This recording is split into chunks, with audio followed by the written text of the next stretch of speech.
Hello everyone, and welcome to this video podcast on the last days.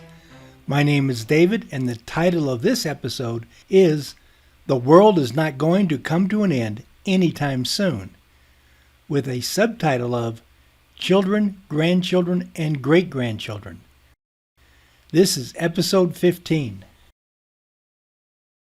In a book published by Desert Book in 2018, President Russell M. Nelson addresses a question that seems to be on everyone's mind. When is the second coming going to be?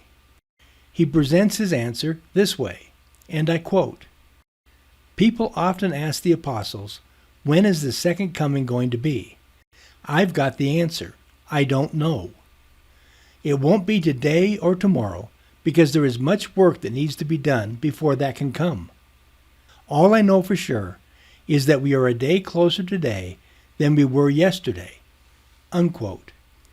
From these few words, we see that President Nelson does not know when the second coming is going to be. And, I might add, neither do any of the other brethren, as is emphasized in a speech given by M. Russell Ballard at BYU. But let's let Elder Ballard speak for himself. Now, with the Lord's help, I would like to speak to you about a subject that is on a lot of people's minds. I am called as one of the apostles to be a special witness of Christ in these exciting, trying times. And I do not know when he's going to come again. As far as I know, none of my brethren in the Council of the 12 or even the First Presidency knows. And I would humbly suggest to you, my young brothers and sisters, that if we do not know, then nobody knows, no matter how compelling their arguments or how reasonable their calculations. The Savior said that of the last day and hour knoweth no man, no, not the angels of heaven, but my Father only. I believe when the Lord says no man knows, it really means that no man knows. You should be extremely wary of anyone who claims to be an exception to divine decree. With those words of counsel from Elder Ballard, let's return to President Nelson's earlier remarks and see if we cannot decipher what he is saying about the second coming of Christ. First, he states that it won't be today or tomorrow, meaning it won't be anytime soon. Second, he states there is much work that needs to be done before that can come, meaning it's a big project we are undertaking. Third, he states, all I know for sure is that we are a day closer today than we were yesterday, meaning every day that goes by is part of a second coming countdown. And so yes, there is a sense of urgency, for the clock is ticking and we still have a great deal to do to prepare for Christ's return, and to be as a people what I am going to refer to as being Mount Zion ready. Let me explain. Now, the best way to give you an idea of what I mean by Mount Zion ready is to quote a passage from the Doctrine and Covenants, chapter 45, verses 66 and 67, which reads, "And it shall be called the New Jerusalem, a land of peace, a city of refuge, a place of safety for the saints of the Most High God. And the glory of the Lord shall be there, and the terror of the Lord also shall be there, insomuch that the wicked will not come unto it, and it shall be called Zion." With the spiritual and temporal magnitude of such a project ahead of us, can we see why President Nelson remarked that when it comes to the second coming, it won't be today or tomorrow? And why? Because there is much work that needs to be done before that can happen. Now, this concept of being Mount Zion ready, and the overall theme of this episode being the world is not going to come to an end anytime soon, goes counter to the popular end times narrative that the end is here. In fact, the fastest way to lose the interest of one's viewers is to suggest that not only is the end not here, but that we still have a good ways to go before the end of the world comes. And so, to give you an idea of the spiritual and temporal magnitude of what lies ahead of us before the coming of the Lord can take place, let's take a moment to consider a prophetic timeline that will help convey this point and perhaps help retain your interest in these video podcasts.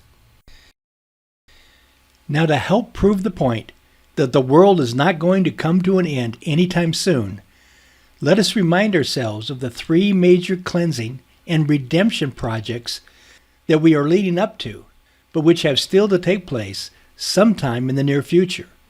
Else why call it the latter days? First off, notice that I have marked off three major cleansing and redemption projects that have yet to be fully initiated, let alone completed. With the first of these projects being the establishment of the New Jerusalem and the redemption of Zion, which is to be followed by the second major project, which consists in the rescuing of the Jews within Old Jerusalem and the redemption of Israel, which is to be immediately followed up by the third major project that lies ahead of us, and which consists in initiating the millennium and along with it the redemption of the earth. Now, these are three major cleansing and redemption projects that are going to take time to initiate and complete. And so we see that the second coming of Christ in the clouds of heaven will not be happening anytime soon. In any event, let's say a word about each project, beginning with the establishment of the New Jerusalem and the redemption of Zion, which begins with the gathering of all the tribes of Israel to Mount Zion, including the lost 10 tribes. Along with the gathering, we are told that the saints are going to go through a cleansing process by judgments being poured out, first upon the house of the Lord. For saith the Lord, shall the children of the kingdom pollute my holy land? Verily I say unto you, nay. And along with this cleansing, there shall also be a purifying and empowering process to enable the saints to put to flight their enemies and to stand in the presence of Christ, when the Lamb shall stand upon Mount Zion. Along with the gathering of Israel to Mount Zion, there is to be a gathering of the Jews to Old Jerusalem, wherein there will also be a cleansing and rescuing operation taking place by judgments, and ultimately by Christ's appearance among the Jews at the last possible moment to save and rescue them from utter destruction.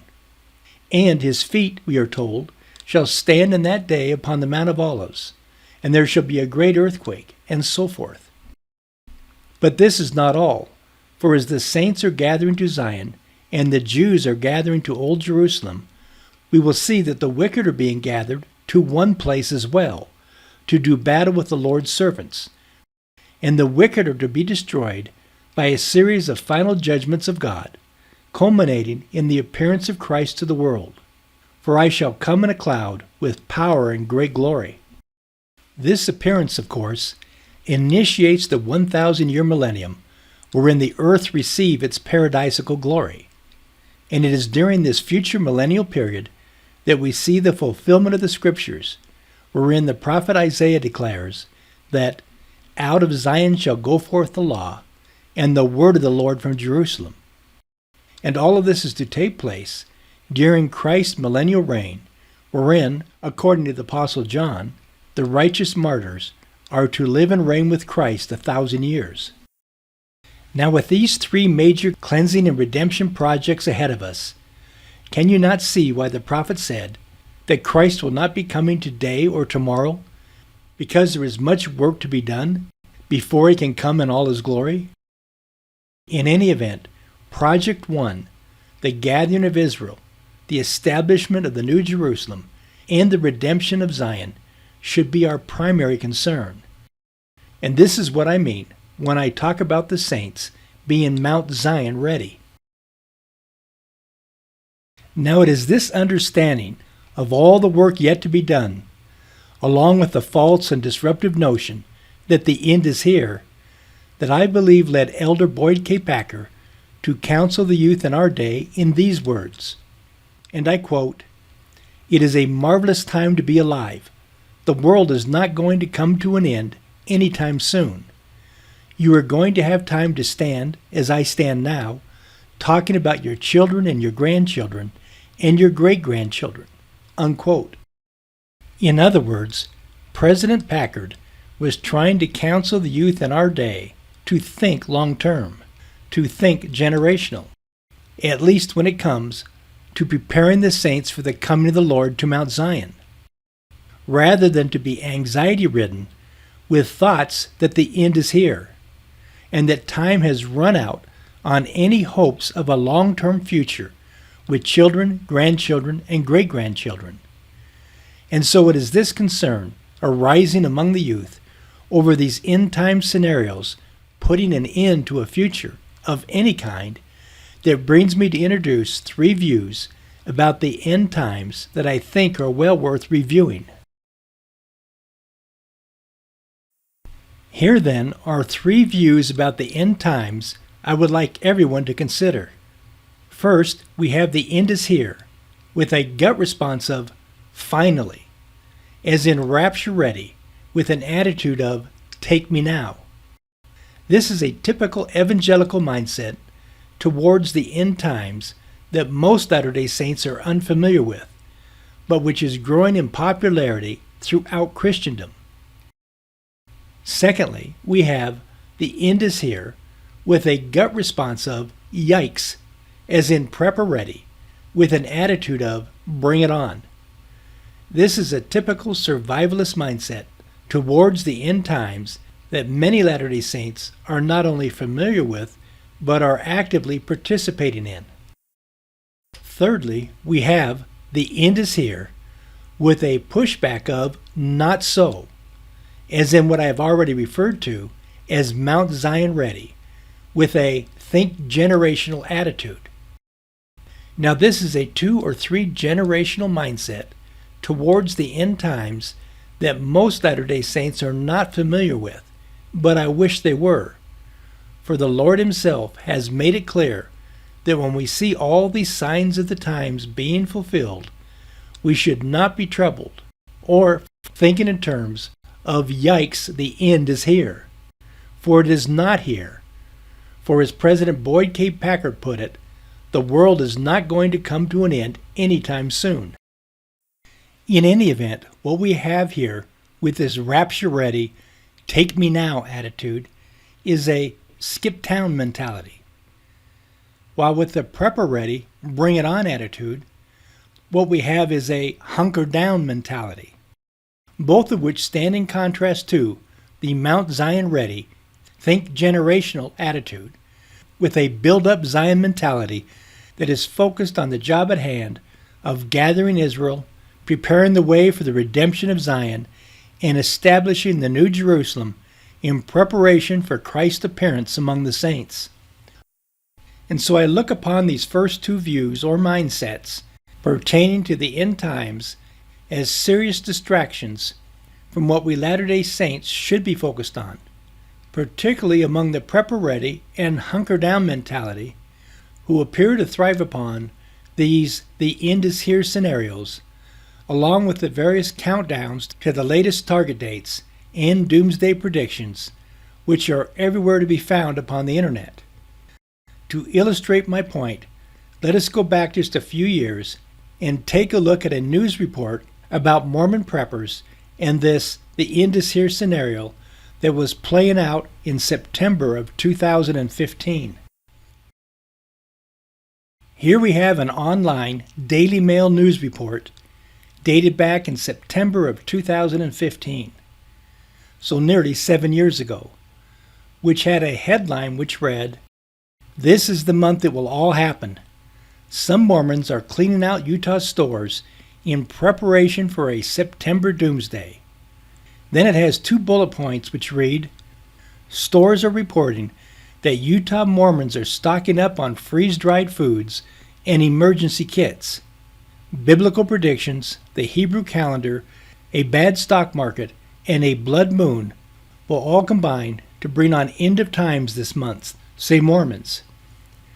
Then it goes on to read, "Fasten your seatbelts. If some Mormons are right, it's going to be a bumpy September.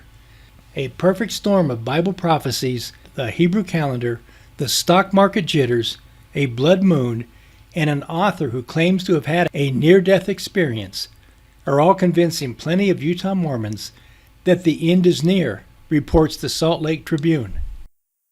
A store in American Fork, Utah, that sells freeze-dried goods says that business has skyrocketed in the past couple of months. Then, below this article, we have two photos and side notes, which read, Mormon preppers who believe the end of the world will happen this month are reportedly cleaning out store shelves in Utah. Some Utah Mormons think that many signs point toward the end of the world happening in September. Of course, the future target date of September 2/15 came and went, and the end of the world did not happen. So once again, we see that if you live by target dates, you'll die by target dates. And yet, in almost every case, the damage is done. For people lose faith in the signs of the times, and the church receives bad publicity every time it is associated with these target dates and doomsday scenarios. And this is not all, for there are other problems with this notion that the end is here, as we shall soon see. Now, when it comes to this notion that the end is here, I see three major problems, so let me list them. First and foremost, it's not true. For as President Boyd K. Packard noted, the world is not going to end anytime soon. And this is because, as President Nelson stated, there is much work that needs to be done before that can happen. The Lord is also clear on the fact that just because we see the signs of the times being fulfilled, that does not mean that the end is here. For example, consider these two passages, beginning with Doctrine and Covenants, section 45, verses 22 and 23, which reads, Ye say that ye know that the end of the world cometh. Ye say also that ye know that the heavens and the earth shall pass away. And in this ye say truly, for so it is. But these things which I have told you shall not pass away until all shall be fulfilled. In the Joseph Smith translation of Matthew chapter 1 verse 23, which reads, Behold, I speak these things unto you for the elect's sake, and you also shall hear of wars and rumors of wars. See that ye be not troubled, for all I have told you must come to pass, but the end is not yet. And when we slip back and take another look at the three major cleansing and redemption projects that still lay ahead of us, one can understand what the Lord has in mind when he says, See that ye be not troubled, for all I have told you must come to pass, but the end is not yet. The second major problem with this the end is here mentality is that it's very disruptive of one's everyday life, for everything is seen through this false notion that the end is here, when it isn't. And yet, one's entire life is focused on what one needs to do in order to survive the next future target date and end times countdown. But what is particularly disconcerting is when one stops to consider the disruptive impact this the end is here mentality has on our impressionable youth. So let's stop and take a moment to consider the damage that this end times rhetoric and the end is here mindset is having upon our youth. Imagine, for example, that you're 16 or 17 years old and you get caught up in this prepper ready or the end is here mentality, wherein doomsday is coming any day now. In any event, at least stop and think of the disruptive impact this would have on these youth. After all, if the end is here, then why bother going to school? Why bother watering the grass? Why bother planning a mission? Why bother getting a job? Why bother going on a date? Why bother thinking of marriage? Why bother planning for a family? Why bother growing a garden? Why bother planting a tree? Why bother with anything? In short, why bother thinking of a future?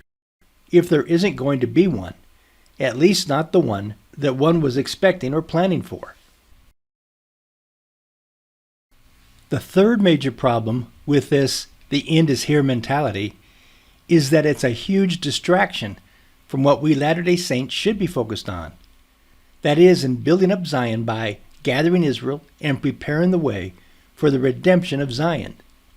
Instead, far too many of us get caught up in these speculative timelines and target dates that come and go, leaving one desperately trying to make sense of what just happened, or rather didn't happen, and then scrambling to recalculate the next target date and to recompute the next end-of-the-world scenario. At the end of the day, then, what we have over and over again with this "the end is here" mentality is nothing but a false and disruptive distraction.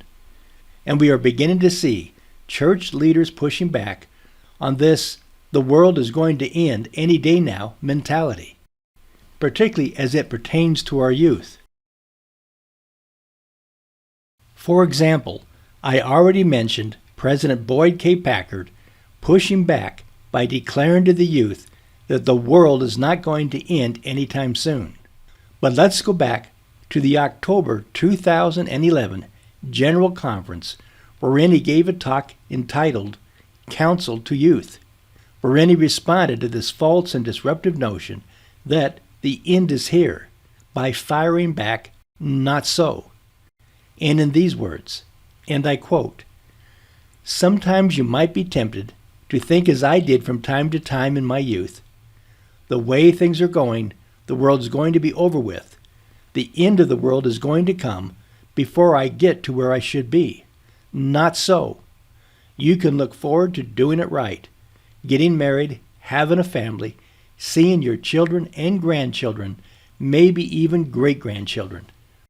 At the end of his talk, President Packard left a blessing with the youth and promised them that these things would be so. And so one has to ask oneself, why was President Packard so concerned with setting the record straight by telling the youth of this church that, contrary to what many people think, they would have plenty of time to pursue a future life, with thoughts of marriage and having a family, including children, grandchildren, and perhaps even great-grandchildren?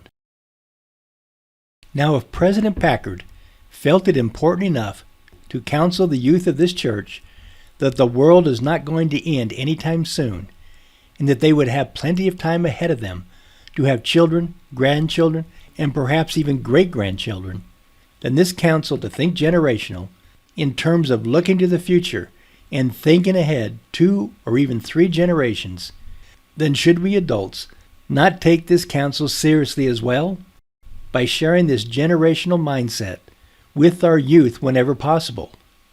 In fact, let's take a quick look at the time frame required for President Packard's promise to the youth to play out. If we take President Packard's 2 or 3 generational timeline seriously, wherein the youth of the church in 2011 were promised that they would have a future that would not only bring children and grandchildren, but perhaps even great-grandchildren, before time ran out on God's prophetic timeline. In any case, by the year 2020, as our start date, those youth that President Packard spoke to would now be married and whose age would average around 25 years. And this means by the year 2045, their average age would be around 50 years. And by 2070, their age would average around 75 years. In fact, by the turn of the century, and in the year 2105, those who were still alive would average around 100 years of age. Now, this additional 50, 70, 100-year time frame may seem fantastic to those who have bought into this notion that the end is here. But if we look back to the question I posed in an earlier episode, we would ask, what if God's 6,000-year prophetic timeline is off 30, 50, or even 70 years or more? Would this not accommodate President Packard's promise to the youth that before the world came to an end, they would live to see children, grandchildren, and perhaps even great-grandchildren? And besides, this think generational mindset when it comes to the end of the world has been with the church almost from its origins. For example, think of these sentiments of President Wilford Woodruff as related in a conference report by Elder Richard L. Evans in 1950. Here is his account. I recall a reported statement attributed, as I remember it, to President Wilford Woodruff. Some of the brethren of his time are said to have approached him and to have inquired of him as to when he felt the end would be, when would be the coming of the Master. These, I think, are not his exact words, but they convey the spirit of his reported reply. I would live as if it were to be tomorrow, but I am still planting cherry trees. I think we may well take this as a page for our own book and live as if the end might be tomorrow and still plant cherry trees. Now, you wouldn't be planting cherry trees if you truly thought the end of the world might be tomorrow, for it usually takes 3 to 5 years for a cherry tree to bear fruit. In any event, planting cherry trees is a long-term or generational thought, since the lifespan of a cherry tree is around 20 to 30 years. And if one wants to keep one's cherry tree crop going, then one needs to plant new cherry trees every generation or so, which brings us back to President Packard's time frame.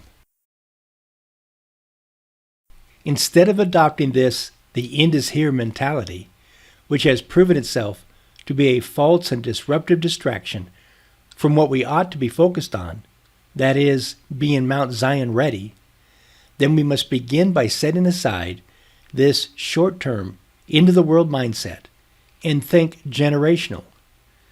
And by that I mean think long-term and plant 1, 2, or even 3 cherry trees. And as they bear fruit, plan ahead and plant another cherry tree. And as they blossom from year to year, plant even more cherry trees. All of which is symbolic of the fact that to be Mount Zion ready is going to take time, and so our youth need to learn to think generational and plan and prepare for the future generations to come. In the end, it's all about staying focused on the job at hand, and for we Latter-day Saints, that job is what I have designated here as Project 1, which includes the gathering of Israel, the establishment of the New Jerusalem, and the redemption of Zion. After all, which last days mindset is better suited to the task at hand, being Mount Zion ready in preparation for the appearance of Christ among the saints, or prepper ready in preparation for the various end-of-the-world scenarios? Now, when it comes to personal preparedness, I am probably better prepared than most Latter-day Saints, but I view this as a primacy issue in that my primary focus is first and foremost on being Mount Zion ready with a long-term, think generational mentality, and only secondarily do I focus in on personal preparedness. In fact, you might be surprised to know that I do not believe you can be truly Mount Zion ready without, and to a reasonable degree, being prepper ready. But again, it's a primacy issue of putting first things first, and so my primary focus is long-term and oriented towards Project 1 in the timeline presented here, which means I am willing to do whatever is needed to help advance the cause of Zion in general and Mount Zion in particular, even if this means pushing back against this notion of the end is here, which is becoming more and more problematic, especially for the youth growing up in a troubled and chaotic world. Now, as we wind down this episode, let's review the 3 main tenets of my argument, using the words of President Nelson, Elder Ballard, and President Packard. First, President Russell M. Nelson remarked that, and I quote, "People often ask the apostles, when is the second coming going to be? I've got the answer. I don't know. It won't be today or tomorrow because there is much work that needs to be done before that can come." Unquote. and as to who it is that knows when the second coming or the end of the world will be, Elder Ballard added these words, and I quote, "And I would humbly suggest to you, my young brothers and sisters, that if we do not know, then nobody knows, no matter how compelling their arguments or how reasonable their calculations." Unquote. And finally, and in counsel to our youth, President Boyd K. Packard added these words, and I quote, "The world is not going to come to an end anytime soon. You are going to have time to stand, as I stand now, talking about your children and your grandchildren and your great-grandchildren." Unquote. Now these are all cautionary words directed to the adults and the youth, and so ought to be taken seriously by us all, no matter what our age. As adults, we need to decide what last days or end times mentality we want to portray and promote among each other, and especially among our youth.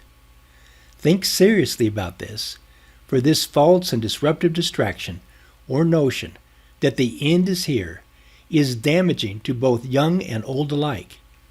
Instead, I would suggest that we understand President Nelson's, Elder Ballard's, and President Packard's remarks to mean that there is simply too much work to be done before the second coming of the Lord takes place in the clouds of heaven. And as such, the world is not going to end anytime soon, and that the best advice for our youth is to think long-term and generational, and not short-term and cataclysmic. After all, for Latter-day Saints, is not the idea to eventually be Mount Zion ready. In other words, Projects 2 and 3 will take care of themselves if we take care of Project 1, by first gathering Israel and then preparing the way for the redemption of Zion. Now none of this means that we don't prepare ourselves for a spiritual and temporal rough-and-tumble future or buckle-up scenario, nor that we ignore the signs of the times, or that we no longer pay close attention to prophetic timelines, which are key to understanding where we are and what we should be focused on at any one particular period within that timeline. In fact, watching for the signs of the times is part of what it means to be Mount Zion ready. We end then with yet another prophetic timeline alert, and in this instance, to alert everyone to the fact that contrary to the end is here mentality, the world is not going to come to an end anytime soon. And this is because there is much work that needs to be done before that can take place. And besides, the Lord is not going to come to Mount Zion until we as Latter-day Saints are Mount Zion ready, which is a generational project which requires keeping ourselves and our youth focused on Project 1, and not to get caught up in all the end is here rhetoric, target dates, and end time scenarios associated with Projects 2 and 3. As mentioned, part of being Mount Zion ready is watching for the signs of the times, and so it shouldn't surprise you that our next episode, episode 16, is titled The Parable of the Fig Tree, with a subtitle of Signs, Signs, and More Signs. Thank you for watching. Push the like button if you enjoyed this episode, and be sure to push the subscribe button. Until next time, stay vigilant, for you know neither the day nor the hour of his coming.